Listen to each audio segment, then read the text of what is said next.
ఓం మహాగణాధిపతయే నమ. ఓం గురుభ్యో నమ. ఓం శ్రీమాత్రే నమ.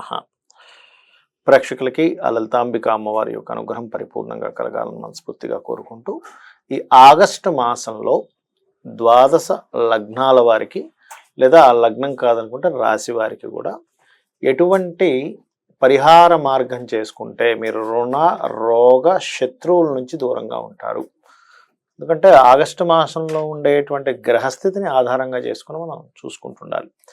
ఇక్కడ పర్టికులర్గా ముందుగా మేషలగ్నం నుంచి కనుక చూసుకున్నట్లయితే, మేషం వారు, అది లగ్నం కానివ్వండి, రాశి కానివ్వండి, మేషంలో ఉండే నక్షత్రాలు కానివ్వండి, అన్నీ ఈ రకంగానే చూసుకోండి. మేషం వారు ప్రత్యేకంగా ఈ యొక్క మాసంలో సూర్య నమస్కారాలు, సూర్య భగవానుడికి సంబంధించిన ఆరాధన ఎక్కువగా చేస్తూ, అదేవిధంగా లగ్నం మీద శని యొక్క దృష్టి ఉంది, వక్రించిన దృష్టి ఉంది కాబట్టి నవగ్రహాల్లో శని భగవానుడి దగ్గర దీపారాధన చేయడము, మరియు గోవుకి బెల్లము తినిపించడము, వీలైతే నువ్వులు దానంగా ఇవ్వడము, శని భగవానుడి దీపారాధన చేస్తూ సూర్య ఆరాధన కనుక చేసుకుంటున్నట్లయితే మీరు ఏదైతే కెరియర్ అండ్ ఈ జాబ్ సంబంధించిన, బిజినెస్ సంబంధించిన విషయాలు ఏవైతే ఉంటాయో వాటి నుంచి స్ట్రెస్ రిలీఫ్ అయ్యి మీకు సక్సెస్ అనేటువంటిది పెరుగుతుంది. అదేవిధంగా వృషభ లగ్నం ఆరు వృషభ రాశి వారి కనుక చూసుకున్నట్లయితే, మీకున్నటువంటి ఇప్పుడున్న గ్రహస్థితి ఏదైతే ఉందో ఉద్యోగ సంబంధించిన విషయంలో ఎదుగుదలకి ముఖ్యంగా మీరు చేయవలసిన రెమెడీ ఏమిటి అంటే, కేతుగ్రహం ఉంటుంది, కేతువు శని గ్రహాల దగ్గర దీపారాధన చేస్తూ, మీకు దగ్గరలో గోశాల కనుక ఉన్నట్లయితే గోవులకి పిడికెడు బెల్లము మరియు గ్రాసము అంటారు, గ్రాసము తినిపించడము. అదేవిధంగా మరొక విషయం ఏంటంటే, దీంతోపాటు మీ యొక్క దగ్గరలో గణపతి ఆలయం ఏదైనా ఉన్నా సరే గణపతి ఆరాధన చేసుకోవడం, ఇంట్లో కూర్చొని, ఒకవేళ దగ్గరలో గణపతి ఆలయం లేదు, ఇంట్లో కూర్చొని నిత్యము కూడా గణపతిని స్మరించడం. బికాజ్ ఆఫ్ మీకు పంచమ స్థానంలో కేతు ఉన్నందుకు ఏదైనా ఒక నిర్ణయం తీసుకునేటప్పుడు కానీ, లవ్ అఫైర్స్ రిలేటెడ్ సంబంధించిన విషయాల్లో కానీ, అదేవిధంగా రాజకీయ సంబంధించిన నిర్ణయాల విషయంలో కానీ, స్నేహితులతో కానీ, షేర్ మార్కెట్ సంబంధించిన విషయాల్లో కానీ ఇబ్బంది పడవలసినటువంటి సిచ్యువేషన్స్ అన్నిటిని కూడా ఆ గణపతి యొక్క ఆరాధన ద్వారా మీరు బయటపడతారు. సో మిథున లగ్నము, మిథున రాశి వీరి గనక చూసుకున్నట్లయితే, పర్టికులర్గా మీకున్నటువంటి గ్రహస్థితి రీత్యా మీరు ఎక్కువగా చేయవలసింది ఏమిటి అంటే, ప్రాపర్టీస్ తీసుకునేటప్పుడు కానీ, లేకపోతే కొద్దిగా ఏదైనా రీసెర్చ్ రిలేటెడ్ సంబంధించిన చేసేటువంటి అంశాల్లో కానీ ముఖ్యంగా జాగ్రత్తగా ఉంటూ, లలితాంబిక అమ్మవారి యొక్క అనుగ్రహానికి లలిత సహస్రనామాలు చదవడము, సూర్య నమస్కారాలు చేసుకోవడము, మరియు అదేవిధంగా శుక్ర రవి గ్రహాల దగ్గర దీపారాధన చేయడము మంచి ఫలితాలు ఇస్తుంది. అయితే ఇక్కడ ఎవరైతే ఈ ఉద్యోగ సంబంధించినటువంటి విషయంలో తొందరపాటు నిర్ణయాలు కూడా తీసుకోకూడదు, మిథునం వారు ముఖ్యంగా గుర్తుపెట్టుకోండి. ఇక కర్కాటక లగ్నం వారి కనుక చూసుకున్నట్లయితే, మీకున్నటువంటి గ్రహస్థితి రీత్యా మీరు ఈ యొక్క ఆగస్టు మాసం అంతా కూడా ఇబ్బంది పడకుండా ఉండాలంటే, సర్వసాధారణంగానే మీకు ఈ యొక్క పంచమాధిపతి ఎవరైతే కుజుడు ఉన్నాడో లాభస్థానంలో గురువుతో కలిసి ఉన్నాడు, అంటే సక్సెస్ రేట్ కాస్త ఎక్కువగానే ఉంటుంది. కాకపోతే ఇప్పుడున్న గ్రహస్థితిలో శని భగవానుడి యొక్క వక్రగతి కూడా ఉంది కాబట్టి, అంటే అష్టమ శని ప్రభావం కూడా తగ్గింది కాబట్టి కాస్త మీరు ఇంకొంచెం పనులు ఇంకొంచెం ఫాస్ట్గా ముందుకు మూవ్ అవుతాయి. మరియు దీంతోపాటు సుబ్రహ్మణ్యేశ్వర స్వామి యొక్క ఆరాధన చేయడం, మరియు అదేవిధంగా ఏదైనా అగ్రిమెంట్స్ అది రాసుకునేటప్పుడు కాస్త చూసుకొని అగ్రిమెంట్స్ చేయండి. కాకపోతే కాస్త వివాహ సంబంధించిన విషయాలు, పార్ట్నర్షిప్గా చేసుకునే అంశాల్లో కొంత జాగ్రత్తగా ఉండాలి. ఇక సింహలగ్నము, సింహరాశి మీకు గనక చూసుకున్నట్లయితే, మీరు ఈ మాసంలో మంచి సక్సెస్ రేట్ పొందాలి అంటే, మీకు వచ్చే ప్రతి రూపీ, అంటే వచ్చే ధనంలో మీకు ఒక 100 రూపాయలు వచ్చింది, లేదా ఒక 1000 రూపాయలు మీరు ఖర్చు పెట్టారు, లేదా ఒక 2000 వచ్చింది, 10,000 వచ్చింది, ఎంత వచ్చినా సరే, రూపాయి వచ్చినా సరే గణపతిని తలుచుకుంటూ ట్రాన్సాక్షన్ చేయండి. దానివల్ల మీకు ధనాభివృద్ధి పెరుగుతుంది. మరియు వివాహ సంబంధించిన విషయంలోని, పార్ట్నర్షిప్స్ సంబంధించిన విషయంలో కొన్ని మార్పులు చేర్పులు జరుగుతాయంటే, మీరు గతంలో ఒకరిని అనుకుంటే వివాహం చేసుకుందాం అన్నది మారడం కానీ, పార్ట్నర్షిప్స్ విషయంలో కూడా కొన్ని మార్పులు అనేటువంటివి చూపిస్తున్నాయి. అయితే మీరు ఎక్కువగా ఆరాధించవలసిన దేవతా స్వరూపం ఏమిటి అని చెప్పి చూసుకున్నట్లయితే, ఈ ఆగస్ట్ అంతా కూడా మీరు దత్తాత్రేయుని ఎక్కువగా ఆరాధించండి, సుబ్రహ్మణ్యేశ్వర స్వామిని ఎక్కువగా ఆరాధించండి. ఇందాక నేను చెప్పినట్టుగా, మొదట్లో చెప్పినట్టుగా ఈ గణపతికి సంబంధించినటువంటి నామము నిత్యము జపిస్తూ ఉంటే ఫైనాన్షియల్గా మంచి గ్రోత్ అనేటువంటిది ఉంటుంది. కన్యా లగ్నము, కన్యా రాశి, కన్యవారికి కనుక చూసుకున్నట్లయితే మీరు ఈ యొక్క ఆగస్టు మాసంలో కంప్లీట్గా మీ యొక్క రుణ రోగ శత్రు బాధలు తగ్గాలంటే మీరు చేయవలసినటువంటి నామస్మరణ ఓం నమో వెంకటేశాయ. సహజంగానే లగ్నంలో కేతుగ్రహం ఉన్నందుకు కాస్త వైరాగ్యం కానివ్వండి, కొంతవరకు స్ట్రెస్ అనేటువంటిది కొంత పెరుగుతూ ఉంటుంది. అయినప్పటికీ కూడా మీరు ఎప్పుడైతే రెగ్యులర్గా మీరు ఈ గణపతి ఆరాధన మెడిటేషన్లో చేస్తూ ఓం నమో వెంకటేశాయ అనే నామస్మరణ కానీ చేసినట్లయితే అన్ని విధాలా బాగుంటుంది. అలాగే సహజంగానే భాగ్యస్థానంలో గురువు ఉన్నందుకు గతంలో ఏవైతే మీకు కొంత డిస్టర్బెన్సెస్ ఏవైతే ఉన్నాయో, స్ట్రెస్ ఏదైతే ఉందో అది కూడా తగ్గుతుంది. మీరు కాస్త ఈ గతంలో చేసిన అప్పులు కానివ్వండి, ఇచ్చిన రుణాలు వెనక్కి రావడం కానివ్వండి, ఆల్రెడీ మీరు ఎవరికైనా రుణపడి ఉంటే అది తగ్గేటువంటి యోగం కూడా ఈ ఆగస్టు మాసంలో ఉంటుంది. కాకపోతే ఓం నమో వెంకటేశాయ నామం ఒకటి, ఓం అపర్ణాయే నమః అనేటువంటి నామస్మరణ చేయండి. కొంచెం ఏంటంటే కేతువు లగ్నంలో ఉన్నందుకు కొంచెం తెలియని ఇన్స్టెబిలిటీ అనేటువంటిది పెరుగుతుంది. ఆ యొక్క విషయాల్లో కొంచెం గణపతిని ధ్యానం చేస్తూ ఉంటే తగ్గుతుంది. తులాలగ్నము, తులారాశి, తులవారి గనక చూసుకున్నట్లయితే రాశినాథుడు ఎవరైతే శుక్రుడు ఉన్నాడో దశమ స్థానంలో ఉన్నాడో. అయితే ఈ యొక్క మాసంలో మీకు రుణరోగ శత్రు సంబంధించిన బాధలు తగ్గడానికి కానివ్వండి, చాలా ఆటంకాలు తగ్గి బాగుండాలంటే మీరు తీసుకోవాల్సిన ముఖ్యమైన జాగ్రత్తలు ఏంటి, చేసుకోవాల్సిన రెమెడీ ఏమిటి అంటే తండ్రి యొక్క ఆస్తికి సంబంధించిన విషయంలో కొంత జాగ్రత్తగా ఉండాలి. ఇన్వెస్ట్మెంట్స్ చేసే విషయాల్లో కొంత జాగ్రత్తగా ఉండాలి.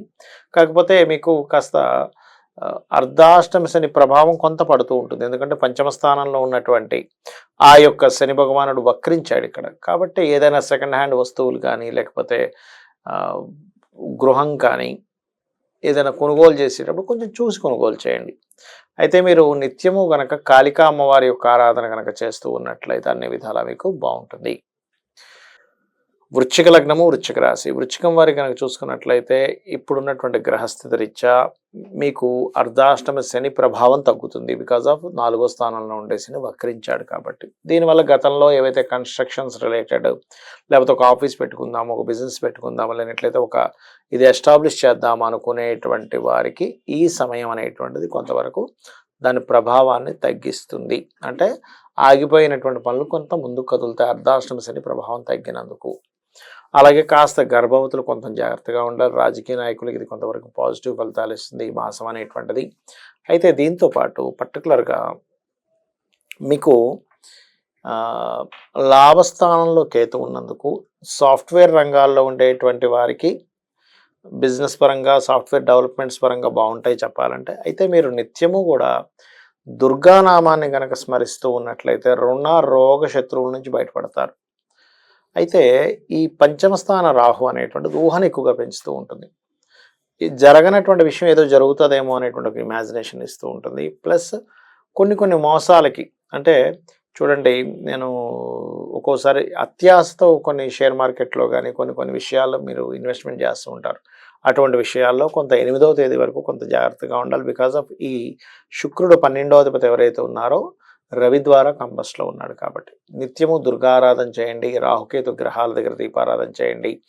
4 ఉండలు, ముఖ్యంగా బెల్లపు ఉండలు లాంటివి 4 తయారు చేసుకొని వాటిని గోవుకి తినిపించండి శనివారం. అన్ని విధాలా బాగుంటున్నాయి.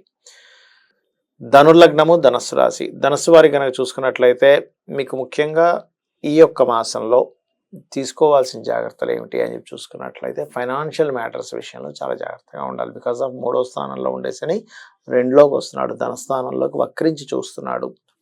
అదేవిధంగా ఉద్యోగ సంబంధించిన విషయంలో మార్పులు చూపిస్తున్నాయి. అయితే మీకు ఈ మాసం మొత్తము కూడా రుణ రోగ శత్రువుల నుంచి బయటపడాలంటే ఏ పరిహారాలు చేసుకోవాలి, ఏ దేవత ఆరాధన చేసుకోవాలి అంటే ఇక్కడ లక్ష్మీ నృసింహస్వామి యొక్క ఆరాధన చేస్తూ ఉండాలి. అయితే మీకు ఈ మాసంలో 2 గ్రహాలు 6వ స్థానంలో ఉంటాయి. ఎవరెవరు? కుజుడు, గురువు.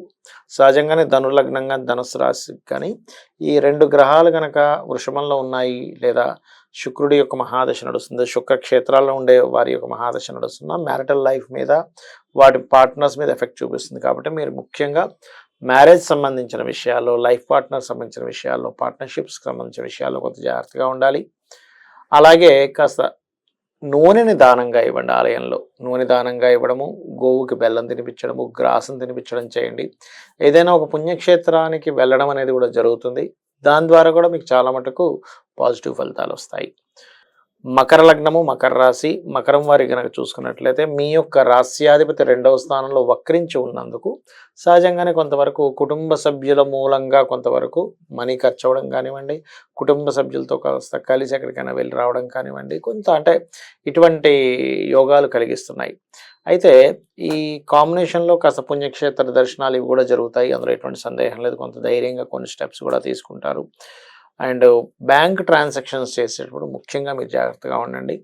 అయితే మీరు చేయవలసిన దేవత ఆరాధన ఏమిటి అంటే అమ్మవారి యొక్క నామస్మరణ ముఖ్యంగా చేయండి. మరియు మీరు ఉద్యోగ సంబంధించిన విషయంలో కాస్త ఏమైనా ఇబ్బంది పడుతూ ఉన్నట్లయితే ఓం మాణిక్య మకుటాకార జానుద్వయ విరాజితాయ నమః అనే నామస్మరణ చేయండి. అన్ని విధాలా బాగుంటుంది. మరియు సూర్య నమస్కారాలు ఎక్కువగా చేసుకోండి. ఇక్కడ ఏంటంటే పంచమ దశమాధిపతి అయినటువంటి శుక్రుడిని రవి అస్తంగత్వంలో ఉంటున్నాడు 8వ తేదీ వరకు. కాస్త 8వ తేదీ వరకు షేర్ మార్కెట్ విషయంలోని, ఉద్యోగ సంబంధించిన విషయంలోని తొందరపాటు పనులు కానీ, తొందరపాటు నిర్ణయాలు కానీ పనికిరావు. సంతానం సంబంధించిన విషయాల్లోని ఇక మీరు పంచమ స్థానంలో కుజుడు మరియు గురువు కూడా ఉన్నందుకు కాస్త ఆంజనేయ స్వామి ఆలయాలకి, స్కంద ఆలయాలకి, దత్తాత్రేయ ఆలయాలకు కూడా రెగ్యులర్గా వెళ్ళండి. అన్ని విధాలు బాగుంటుంది. కుంభలగ్నము, కుంభరాశి. కుంభం వారి కనుక చూసుకున్నట్లయితే మీ యొక్క రాస్యాధిపతి ఎవరైతే ఉన్నారో రాశిలో వక్రించున్నాడు. దీనివల్ల కొంత ఏంటంటే 12వ స్థానంలోకి వెళ్తున్నందుకు తాతగారి ఆస్తి కానీ, తండ్రి గారి ఆస్తికి సంబంధించిన విషయంలో తెలియకుండా కొన్ని చిన్న చిన్న తొందరపాటు నిర్ణయాలు తీసుకోవడం జరుగుతుంది. ఆ యొక్క విషయాల్లో కొంత జాగ్రత్తగా ఉండాలి. బట్ ఏదేమైనప్పటికీ కూడా రాశిలో ఉన్నటువంటి శని యొక్క వక్రగతి వల్ల కొంత స్ట్రెస్ అనేటువంటి తగ్గుతుంది. ఫైనాన్షియల్ మ్యాటర్స్ చూసుకుంటే ఆన్లైన్ ద్వారా, కంప్యూటర్స్ ద్వారా, సాఫ్ట్వేర్ రిలేటెడ్ మూలంగా ధనయోగం అనేటువంటి చూపిస్తుంది. అయితే మనకి ఈ మొత్తం నెలలో మీరు రుణ రోగ శత్రు సంబంధించిన విషయంలో బాగుండడానికి ఏం చేసుకోవాలి అని చెప్పి చూసుకున్నట్లయితే ఎక్కువగా విష్ణు నామాన్ని ఓం మధుసూదనాయ నమః లేదా ఓం నమో నారాయణాయ అనే నామస్మరణ, ఓం శ్రీమాత్రే నమః అనేటువంటి నామస్మరణ చేయండి. ముఖ్యంగా తాతగారి ఆస్తికి సంబంధించిన విషయాల్లో తొందరపాటు నిర్ణయాలు పనికిరావు. మరియు రీసెర్చర్స్ లేనట్లయితే కొంతమంది ల్యాబ్స్లో ఏదైనా వర్క్ చేస్తూ ఉంటారు, అటువంటి విషయాల పట్ల కొంత జాగ్రత్తగా ఉంటూ ఎక్కువగా విష్ణు నామాన్ని, విష్ణు యొక్క ఆరాధన చేయండి. అన్ని విధాలు బాగుంటుంది. మీనలగ్నము, మీనరాశి. మీనం వారికి కనుక చూసుకున్నట్లయితే ముఖ్యంగా మీ యొక్క రాశ్యాధిపతి 3వ స్థానంలో గురువు, కుజుడు కలిసి ఉన్నారు. దానివల్ల కాస్త షార్ట్ జర్నీస్, ఇంట్లో తక్కువగా ఉండడం, బయట ఎక్కువగా తిరగడం అనేటువంటి కనిపిస్తుంది. అయితే ఈ యొక్క మాసంలో ముఖ్యంగా ఆగస్టు నెలలో మీరు పార్ట్నర్షిప్స్ విషయంలోను, వివాహ నిర్ణయాలకు సంబంధించిన విషయాల్లోనూ, పార్ట్నర్షిప్లో ఏదైనా బిజినెస్ చేసేటువంటి విషయాల పట్ల కొంత జాగ్రత్తగా ఉండాలి. శని వక్రగతి అవ్వడం వల్ల కొంత ఏలినాడు శని ప్రభావం తగ్గుతుంది. మరియు దీంతో పాటు అంటే రాజరాజేశ్వరి అమ్మవారి యొక్క ఆరాధన చేయండి. అన్నపూర్ణ అష్టకం ఎక్కువగా చదవండి. అన్ని విధాలా మీకు బాగుంటుంది.